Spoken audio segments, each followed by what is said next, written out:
नमस्कार, मी पंजाब डक. आज आहे 15च्या दरम्यान म्हणजे पाऊस येणार आहे म्हणून हा अंदाज लक्षात घ्यायचा.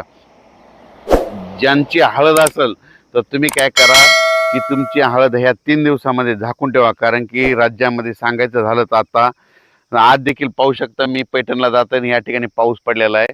तर पैठणला जात असताना या ठिकाणी आष्टीकडे पाऊस पडलेला आहे आणि त्याच्यानंतर राज्यातले 15 तारखेपर्यंत राज्यामध्ये पश्चिम महाराष्ट्राकडे जरा जास्त पावसाचा असणार आहे. ज्यांची हळद असेल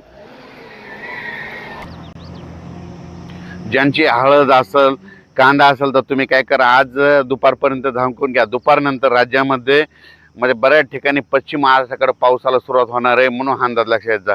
पश्चिम महाराष्ट्राकडे म्हणजे सांगायचं झालं जास्त पाऊस कोल्हापूर जिल्ह्यात पडणार आहे. कर्नाटककडे खूप पाऊस पडणार आहे म्हणून कर्नाटकच्या शेतकऱ्यांनी देखील अंदाज लक्षात घ्यायचा. म्हणजे सांगायचं झालं तर कर्नाटक मान्सून पूर्व पाऊस आहे. आणि सगळ्यात महत्त्वाचं, शेतकऱ्यांना शेतीचे कामे करून घ्या. आजच्यानं 24 दिवस पाऊस राहिलेला आहे. म्हणजे कंप्लीट 5, 6, 7 जूनच्या दरम्यान मान्सूनचा पाऊस येणार आहे.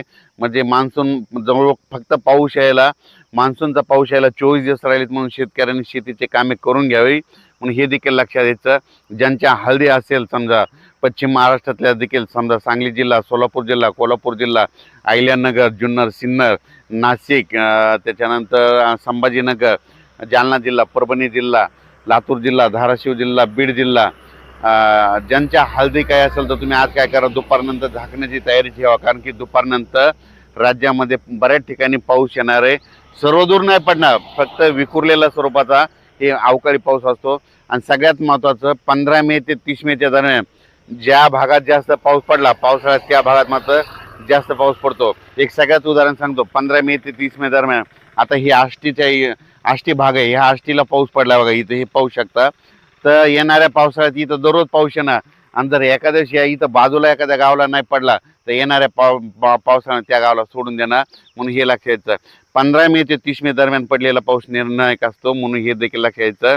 म्हणून राज्यातल्या सर्व शेतकऱ्यांनी हा अंदाज लक्षात घ्यायचा. पाऊस जवळ आलेला आहे, शेतीचे कामे करून घ्या. फक्त 24 दिवसात पाऊस राहिला आहे म्हणून हे अंदाज लक्षात घ्यायचा. मान्सून उद्या 16 किंवा 17 तारखेला अंदमान बेटावर दस्तक देणार आहे.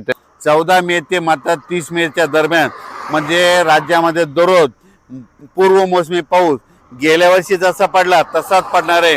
म्हणून त्या पावसामध्ये विजेचं प्रमाण जास्त आहे म्हणून तुम्ही काय करा, विजेपासून स्वतःची काळजी घ्या. त्याच्यानंतर आपली जनावरे झाडाखाली बांधू नका. कारण की 14 मे ते त्या 15 दिवसामध्ये राज्यामध्ये असा काही भागात पाऊस पडेल, शेतामध्ये पाणी साचेल, शेतातून वड्या नाल्याला पाणी देखील येईल म्हणून हे देखील अंदाज लक्षायचा. काही ठिकाणी पाणी साचेल, काही मध्ये पेंडवालता पडेल, कुठे रिमझिम पडेल, काही ठिकाणी चांदण्या साचल्यासारखा पडेल, काही ठिकाणी वड्याला पाणी देखील येईल, कुठं शेतातलं पाणी पुढे ढकलं. पण हे पाऊस मात्र त्या 15 दिवसामध्ये गेल्या वर्षी जसं झाला तीच कॉपी मात्र यावर्षी होणार आहे म्हणून हे अंदाज लक्षात घ्यायचा. संत्र्याचे जे बगीचेवाले त्यांना तुम्ही ताण कसा द्यायचा तुम्ही तुमचं ठरवा. कारण की गेल्या वर्षी जसं पाऊस आहे तसाच आता देखील म्हणजे 14 मे ते 30 मेच्या दरम्यान येणार आहे म्हणून हे अंदाज लक्षात घ्यायचा. आज आहे 8 मे, आज आहे 9 मे आणि उद्या 10 मे.